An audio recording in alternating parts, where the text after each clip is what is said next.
Mheshimiwa John Heche ametuhumiwa kwa kuchukua fedha kwa wafanyabiashara mbalimbali, ambao hao wafanyabiashara wamempa fedha kwa lengo la kuendesha shughuli za chama. Na Watanzania tukumbuke kwamba chama chetu ni kweli hakina fedha. Chama chetu hakina ruzuku, hatuna ruzuku yoyote ile kutoka serikalini. Kwa hiyo tunategemea wadau ndo watuwezeshe. Wapo wadau wa ndani na wapo wadau wa nje. Tunapoongelea wadau wa nje, tunamaanisha hata kwamba kuna mashirika mengine au vyama vingine ambavyo tuna urafiki navyo vya nje ya Tanzania. Kuna taasisi za nje ya Tanzania ambazo pia hizo zinatusapoti kwenye kuendesha shughuli zetu za chama. Lakini tunapoongelea wadau wa ndani, tunaongelea wadau wa ndani ya nchi. Wapo wafanyabiashara, wapo wafanyakazi wa serikalini, na hata kuna wengine ambao wako ndani ya CCM ambao wanatusaidia sisi kama chama. Na ili shughuli za chama ziende, lazima tuwe na fedha. Sasa tumekuwa na makamu mwenyekiti ambaye huyu makamu mwenyekiti yeye anachukua fedha kutoka kwa wadau mbalimbali, lakini hazifiki pale ambapo zinahusika. Na ndio maana juzi kwenye kamati kuu wamegombana. Wapo viongozi ambao walisimamia misimamo yao. Na katika hili kwa kweli nimpongeze sana kwa mara ya kwanza. Nimpongeze sana kaka yangu God Bless Lema, kwa sababu ninazo taarifa kwamba alisimama kidete kuhakikisha kwamba makamu mwenyekiti anarudisha hizi fedha au analeta hizi fedha ndani ya chama. Japokuwa haikuwezekanika kwa sababu makamu mwenyekiti alitoa sababu kwamba tayari ameshazitumia, na nyingine anasema kwamba amenunulia vyombo vya muziki vya chama, kitu ambacho ni makosa kwa sababu yeye sio mhasibu wa chama, yeye sio mkurugenzi wa fedha wa chama, yeye sio afisa maduhuli wa chama, na inajulikana kabisa kwamba afisa maduhuli wa chama ni katibu mkuu ambaye ni John Mnyika. Sasa hii tabia ya kuchukua fedha ni tatizo kubwa sana ndani ya chama. Na wapo wafanyabiashara, leo nitamtaja mmoja ambaye John Heche amechukua fedha kwake. Na hao wafanyabiashara walipigiwa simu kwenye kikao cha kamati kuu na wakakiri ni kweli wametoa fedha kwa John Heche. Siku chache zilizopita Mheshimiwa John Heche aliondoka Tanzania. Aliondoka Tanzania kupitia mpaka wa Sirari. Alivyofika Kenya akaingia Nairobi, baada ya hapo akaelekea South Africa. Na South Africa ndo alipoenda kukutana na huyu mfanyabiashara, na huyu mfanyabiashara akampatia fedha. Ni kiasi gani sitakitaja leo. Na huyu mfanyabiashara anaitwa Niresh. Huyu Niresh ni mfanyabiashara ambaye amekimbia nchi. Na takwimu zake zote ninazo. Amekimbia nchi baada ya kufanya utapeli kwa serikali. Alipewa tenda ya kusafirisha mafuta kwenda Msumbiji. Lakini yale mafuta hayakufika kama jinsi ambavyo yalikuwa yanatakikana, mpaka serikali ya Msumbiji ikaleta doubt kubwa sana kwenye serikali. Sasa hizi ni taarifa za ndani ambazo mimi ninazo. Kwa hiyo Niresh akakimbia nchi. Sasa hivi tunavyoongea yuko South Africa. Na ndio Heche alienda South Africa kumfuata Niresh ili ampe hizo fedha. Na kwenye kikao cha kamati kuu kilichoketi Kigoma, Niresh alipigiwa simu akiwa yuko South Africa. Na Niresh akakiri ni kweli amempa John Heche fedha, lakini Heche hajafikisha fedha hizo ndani ya chama. Sasa Heche huyu amekuwa ni kiongozi ambaye ni wa kwanza kuwasema mafisadi.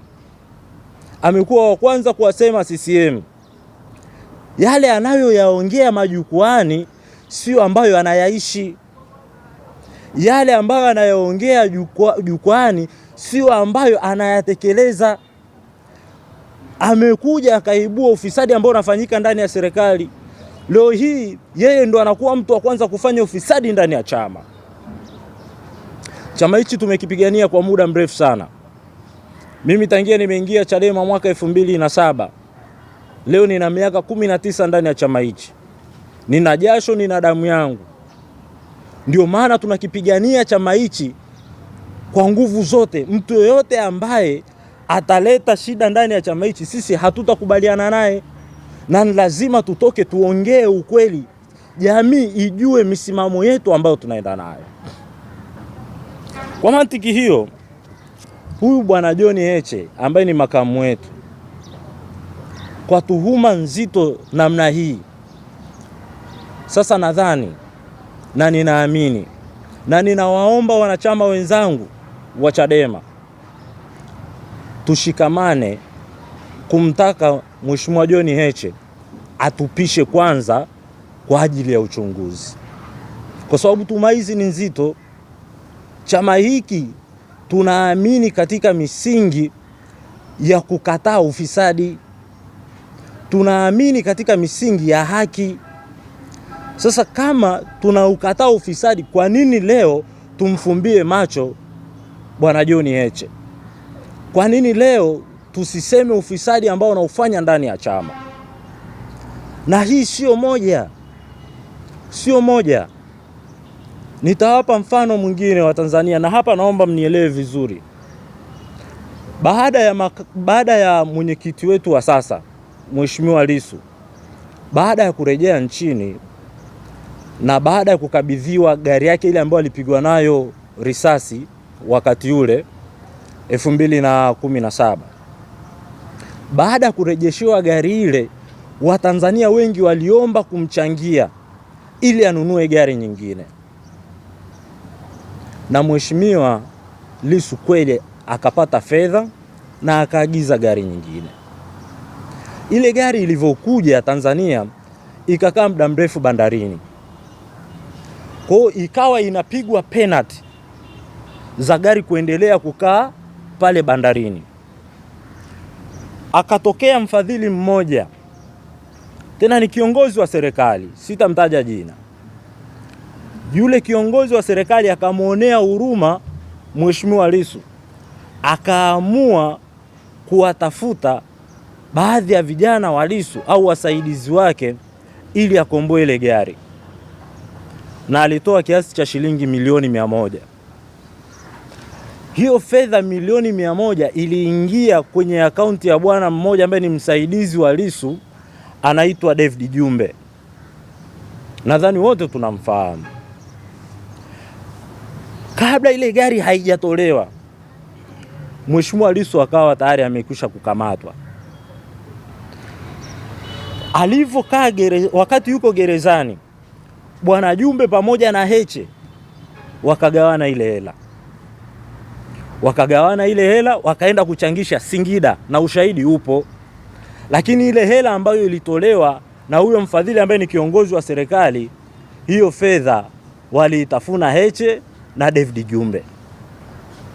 Na wakitaka ushahidi tunao, tuna mpaka bank statement ya bwana Jumbe, ambayo huyu Jumbe ndio hela iliingia kwake. Kwa Heche amekuwa na matukio ya mfululizo ya ufisadi. Na ndio maana Heche ni mmoja ya wanufaika wa mwenyekiti wetu Mheshimiwa Tundu Antipas Lissu kukaa gerezani. Na kwa nini ninasema hivi? Nasema hivi kwa sababu Mheshimiwa Lissu kupitia wakili wake ambaye anaitwa Kisabo, Mheshimiwa Lissu alishakubali kuketi na serikali wakae wayazungumze ili Mheshimiwa Lissu aachiwe. Lakini mtu wa kwanza kupinga ile statement ya advocate Kisabo alikuwa ni Heche, ndo mtu wa kwanza kuipinga. Yaani Kisabo ametoka gerezani, ameenda kuongea na Mheshimiwa Lissu. Kisabo akatoka akaandika kwenye ukurasa wake wa X, zamani inajulikana kama Twitter, akaandika kwamba Mheshimiwa Lissu yuko tayari kwa ajili ya mazungumzo. Lakini Heche akapinga. Heche anatafuta mileage ya kisiasa kwa sababu ana manufaa ambayo anayapata mwenyekiti Lissu akiendelea kukaa ndani. Na kama mtakumbuka mwaka jana kwenye sakata la tarehe 29 Heche alikuwa amekamatwa. Alikuwa yuko polisi. Heche huyu akawatuma ndugu zake waende waongee na serikali, waende waongee na vyombo ambavyo vinahusika. Lakini Heche alikamatwa kwa kosa kama ambalo amekamatwa nalo mwenyekiti Lissu. Ndugu zake wakaenda wakaongea, wakamuombea msamaha Heche. Heche akaachiwa. Heche ameachiwa. Leo hii yeye ndo mtu wa kwanza kumsakama au kuhakikisha kwamba Mheshimiwa Lissu hatoki gerezani. Na Lissu yuko tayari kwa ajili ya mazungumzo. Wakili wake sio mwongo, alichokiandika wakili wake Kisabu kilikuwa ni cha kweli. Lakini sasa Heche anajua kabisa kwamba Mheshimiwa Lissu akitoka, haya mambo ya hovyo ambayo anayafanya hatapata mwanya wa kuyafanya. Hii mileage ya kisiasa ambayo anaitafuta hataipata tena. Kwa sababu Lissu akitoka, yeye ndio kiongozi wa chama, yeye ndio msemaji mkuu wa chama. Heche ni msaidizi wake, ni mshauri wake. Kwa hii mileage alionayo leo hataipata tena. Ndio maana Heche anapambana Lissu asitoke gerezani. Lakini yeye yuko raiani, na yeye alikamatwa kwa kosa lile ambalo Lissu amekamatwa nalo, ambalo ni kosa la uhaini. Sasa Watanzania lazima tujiulize kwamba kwa nini Heche yeye alienda au alituma ndugu zake kwenda kuomba msamaha kwa serikali, lakini leo anasema hatutakubali mwenyekiti wetu aende kwenye meza ya maridhiano. Hatutakubali mwenyekiti aachiwe bila masharti yote. Leo anasema mahakama itende haki. Kwa nini yeye alivyokamatwa hakutaka mahakama itende haki?